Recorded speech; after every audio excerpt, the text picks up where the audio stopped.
সুপ্রভাস কিচেনে আপনাদের সবাইকে স্বাগত।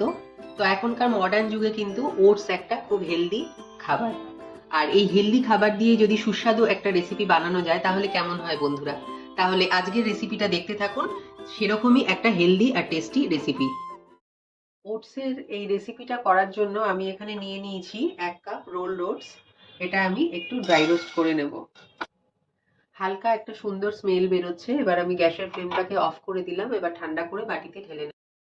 ফিরে এলাম, ঠান্ডা হয়ে গেছে। আমি একটু হাত দিয়ে গুঁড়ো করে নিচ্ছি।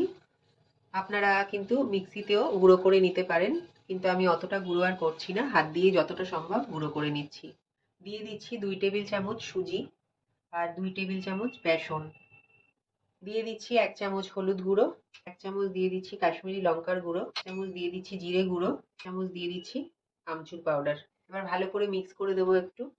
1/2 চামচ দিয়ে দিচ্ছি আদা কুচি, দিয়ে দিচ্ছি গাজর, এখানে আমি হাফ গাজর নিয়েছি কুচো করে, সেটা দিয়ে দিলাম। দিয়ে দিচ্ছি ক্যাপসিকাম, এটাও আমি হাফ নিয়েছি। দিয়ে দিচ্ছি একটা পেঁয়াজ মাঝারি ছোট সাইজের।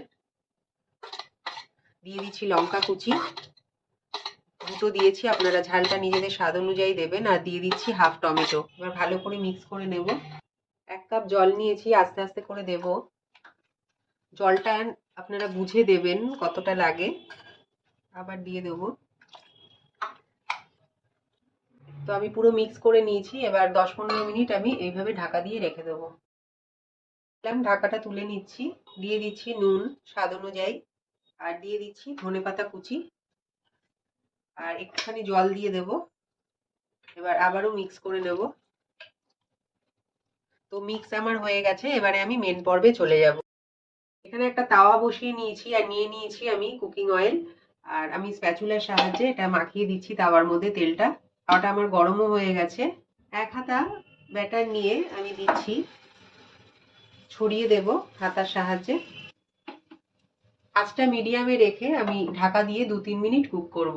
ঢাকাটা তুলে নিচ্ছি। দেখুন কি সুন্দর আলতো আলতো করে উঠে যাচ্ছে। এবারে আমি ওপরে একটু তেল দিয়ে নেব অল্প।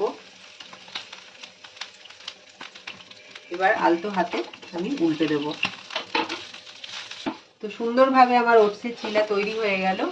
এই দিকটাও আমি 2-3 মিনিট করে নেব। আবার আমি ওই পিঠটা আলতো হাতে উল্টে দেব। এরকম ভাবে উল্টে পাল্টে আমি চিলাটা তৈরি করে নেব। তো চিলাটা আমার একদম রেডি হয়ে গেছে, আমি তুলে নিচ্ছি। এরকম ভাবে আমি সবগুলো করে নেব। আরেকটাও হয়ে গেছে, আমি তুলে নিচ্ছি। বন্ধুরা, তৈরি হয়ে গেছে আজকে ওটস দিয়ে চিলা রেসিপি। বাড়িতে আমার মতো করে একবার ট্রাই করবেন। আপনারা কিন্তু বাচ্চাদের চাইলে টিফিনেও দিতে পারেন, বা আমরাও কিন্তু বড়রা যে কোনো সময় টিফিন হিসাবেও এটা খেতে পারি। আমি সস দিয়ে করেছি। তো আমার মতো করে ট্রাই করবেন। যদি ভালো লাগে একটা লাইক করতে ভুলবেন না, আর পাশে থাকতে ভুলবেন না। তাহলে এখানেই শেষ করছি। নমস্কার।